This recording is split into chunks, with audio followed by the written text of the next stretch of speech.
जय श्री कृष्ण दोस्तों, आप सभी का हमारे YouTube चैनल ज्ञान कंपटीशन में स्वागत है। दोस्तों अगर आप इस चैनल में नए हैं तो सब्सक्राइब कर लें और बेल आइकन को दबा दें।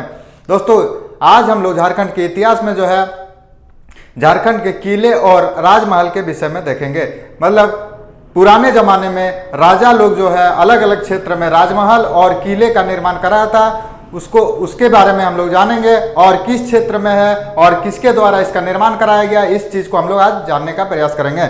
हम लोग लास्ट क्लास में जो है जनजाति के विषय में देख रहे थे और जनजाति को जो है हम लोग समाप्त कर चुके हैं। इसी वजह से नए टॉपिक के तौर पे अब आज हम लोग किले और राजमहल के विषय में देखेंगे। ठीक है, तो सबसे पहले हम लोग को देखने को मिलता है पलामू का किला। किसके बारे में? पलामू के किले के विषय में हम लोग सबसे पहले देखने को मिलता है। पलामू का किला जो है लातेहार में हुआ करता है। कहाँ? लातेहार। लातेहार एक जिला हुआ करता है जो कि लोहरदगा से सटा हुआ देखने को मिलता है। चलिए दिखा देता हूं। मान लीजिए ये झारखंड का मैप है, ठीक है। मान लीजिए झारखंड का मैप है। इस जगह आपको लोहरदगा दिखेगा, इस जगह गुमला दिखेगा। बस इसी के बीच में इस क्षेत्र में जो है आपको लातेहार दिखेगा। मैप अगर आप पलट के देखते हैं तो इस क्षेत्र में ही लातेहार दिखेगा। इसी लातेहार में जो है पलामू का किला का निर्माण चेरवंशी शासक द्वारा कराया गया था। किसके द्वारा कराया गया था?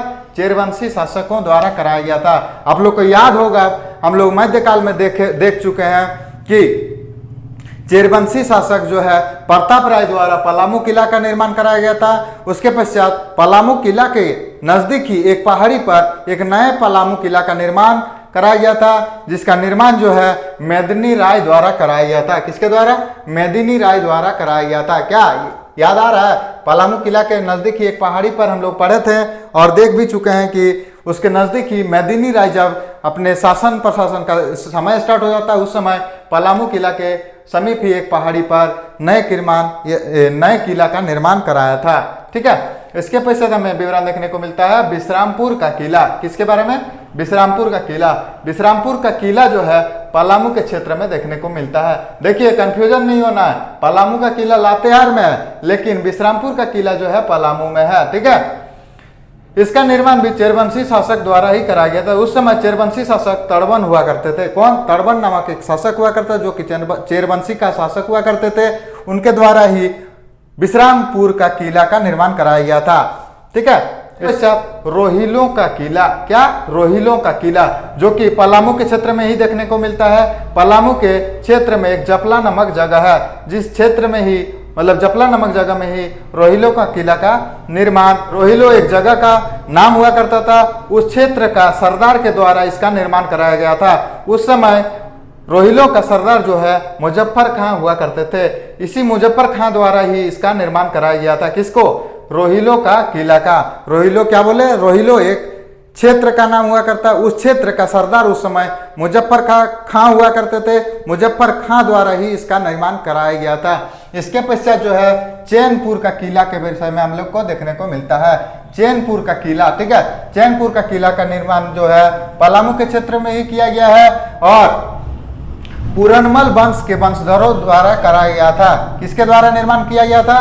पूरनमल नामक एक जो है वंश हुआ करता था, उनके द्वारा, उनके वंशधरों के द्वारा ही इसका निर्माण कराया गया था, जो कि पलामू के क्षेत्र में ही इसका निर्माण कराया गया है। ठीक है, इसके पश्चात तेलियागढ़ी।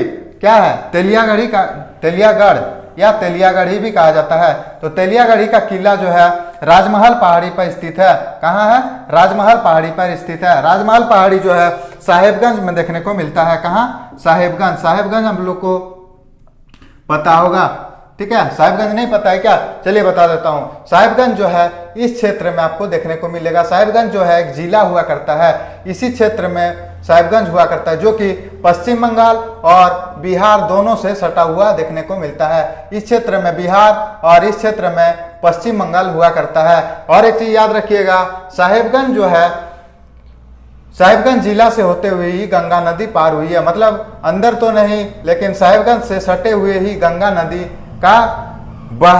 गंगा नदी मतलब बहती है। ठीक है, गंगा नदी बहती है कहाँ? साहेबगंज जिला से। देखिए हम लोग का क्वेश्चन ये भी आता है कि जो है गंगा नदी झारखंड के किस क्षेत्र से सटा हुआ है? तो गंगा नदी जो है ओनली साहेबगंज से ही सटा हुआ देखने को मिलता है। ठीक है, और तेलियागढ़ का किला जो है बंगाल का प्रवेश द्वार के नाम से भी जाना जाता है। क्या नाम से जाना जाता है? बंगाल का प्रवेश द्वार के नाम से भी तेलियागढ़ का किला को जाना जाता है। इसके पश्चात पंचकोट का किला के बारे में विवरण देखने को मिलता है। पंचकोट का किला, देखिए पंचकोट का किला इनके नाम जो है इस वजह से पड़ा था, मतलब इसका नाम इस वजह से पड़ा था, पंचकोट मतलब होता है चारों ओर से घिरा हुआ। तो पंचकोट का किला जो है चारों तरफ दीवार से घिरा हुआ है, इसी वजह से जो है पंचकोट इस किला का नाम पड़ा था। इसी वजह से हम लोग आज भी पंचकोट का किला के नाम से ही जानते हैं, जो कि पंचेत पहाड़ पर स्थित है। कहाँ है? पंचेत पहाड़ पर स्थित है। ठीक है, पंचेत पहाड़ पर जो पंचकोट किला का निर्माण कराया गया था, उस समय गोवंशी शासक, गोवंशी जो है एक वंश का नाम है, गोवंशी शासक नरेश गोमुखी द्वारा इसका निर्माण कराया गया था। ठीक है, किसके द्वारा?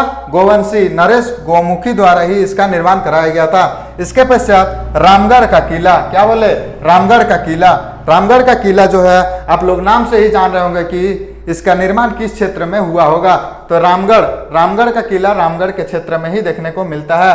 आप लोग को याद होगा सबल राय। चलिए आप लोग के लिए भी क्वेश्चन है जो कि कमेंट बॉक्स में बताने का काम करेंगे कि सबल राय जो है किस वंश का शासक हुआ करते थे। ठीक है, किस वंश का शासक सबल राय हुआ करते थे, इसका जवाब जो है आप लोग कमेंट बॉक्स में बताइएगा। ठीक है, तो रामगढ़ का किला जो है रामगढ़ के क्षेत्र में इसका विस्तार देखने को मिलता है और इसका निर्माण कराया गया है, और इसका निर्माण जो है सबल राय द्वारा कराया गया था। ठीक है, इसके पश्चात नवरत्नगढ़ महल। कौन? नवरत्नगढ़ महल। चलिए नवरत्नगढ़ महल आप लोग को याद है? नहीं याद है? चलिए बता देता हूँ। नवरत्नगढ़ महल जो है दोईसा किला के नाम से भी जाना जाता है। क्या बोले? दोईसा किला। चलिए अब अगर आप लोग प्राचीन काल और मध्यकाल पढ़े होंगे तो आप लोग को याद आ गया होगा कि दोईसा किला नाम से ही कि कब इसका निर्माण कराया गया था और किसने कराया था। इस चीज को मैं नहीं लिखा हूं कि किसके द्वारा कराया गया था। ठीक है, इसका भी आप लोग कमेंट बॉक्स में बताने का काम करेंगे। और नवरत्नगढ़ महल आप लोग को याद कराने का कोशिश करता हूं कि नवरत्नगढ़ महल जो है एक खास महल हुआ करता है, जिसमें हम लोग को आज भी झरोखा दर्शन देखने को मिलता है। याद आ रहा है? नहीं याद आ रहा तो आप लोग प्राचीन और मध्यकाल देख लीजिएगा, आप लोग को बहुत अच्छे से उसमें बताया गया है। ठीक है, नवरत्नगढ़ महल जो है गुमला के क्षेत्र में ही इसका निर्माण कराया गया था। देखिए और एक थोड़ा हिंट दे देता हूं कि नवरत्नगढ़ महल का निर्माण जो है नागवंशी शासक द्वारा ही कराया गया था। ठीक है, इसके पश्चात जगन्नाथ का किला। क्या बोले? जगन्नाथ का किला, जो कि पोरहाट का किला के नाम से भी जाना जाता है। ठीक है, पोरहाट के किला के नाम से भी जाना जाता है। अच्छा, पोरहाट का किला इस वजह से इसका नाम पड़ा क्योंकि पोरहाट वंश के शासक द्वारा ही इसका निर्माण कराया गया था। उस समय जगन्नाथ सिंह पोरहाट वंश का शासक हुआ करते थे। कौन? जगन्नाथ सिंह। हम लोग कह सकते हैं कि जगन्नाथ सिंह जो है पोरहाट वंश के ही शासक हुआ करते थे। ठीक है, इनके द्वारा ही जगन्नाथ का किला का निर्माण कराया गया था, जो कि पश्चिम सिंहभूम क्षेत्र में देखने को मिलता है। पश्चिम सिंहभूम किस क्षेत्र में हुआ करता है? तो पश्चिम सिंहभूम आपको इस क्षेत्र में दिखेगा। इस क्षेत्र में जो है पूर्वी सिंहभूम, इस क्षेत्र में पश्चिम सिंहभूम, और बस इसी क्षेत्र में जो है आपको सरायकेला खरसावां देखने को मिलता है। चलिए आगे देखते हैं चक्रधरपुर की राजबाड़ी। क्या? चक्रधरपुर की राजबाड़ी। चक्रधरपुर की राजबाड़ी जो है पश्चिम सिंहभूम क्षेत्र में ही हुआ करता है। कहाँ है देखने को मिलता है इसका? पश्चिम सिंहभूम में ही जो है चक्रधरपुर की राजबाड़ी का निर्माण कराया गया था। किसके द्वारा किया गया था? नरपति सिंह के द्वारा इसका निर्माण कराया गया था। ठीक है, इसके पश्चात झरियागढ़ का किला। क्या बोले? झरियागढ़ का किला, जो कि धनबाद के क्षेत्र में देखने को मिलता है। आप लोग झरिया जानते होंगे, जो कि धनबाद के क्षेत्र में देखने को मिलता है। उसी क्षेत्र में झरियागढ़ का किला का निर्माण कराया गया था। उस समय का इस चीज का भी विस्तार देखने को मिलता है कि झरिया के क्षेत्र में जो राजा हुआ करते थे, उसका राजधानी जो है झरियागढ़ का किला का क्षेत्र ही हुआ करता था। कहने का मतलब है झरिया के राजाओं का किला जो है झरियागढ़ का किला हुआ करता था। बाद के दिनों में जाकर जो है करतासगढ़, क्या बोले? करतासगढ़ अपना राजधानी बनाने का काम किया। करतासगढ़। ठीक है, प्रारंभ में कहा था झरिया के राजाओं का राजमहल? तो झरियागढ़ का किला ही हुआ करता था। ठीक है, चलिए आशा करते समझ में आ गया होगा। आगे मिलते हैं नेक्स्ट क्लास में। धन्यवाद।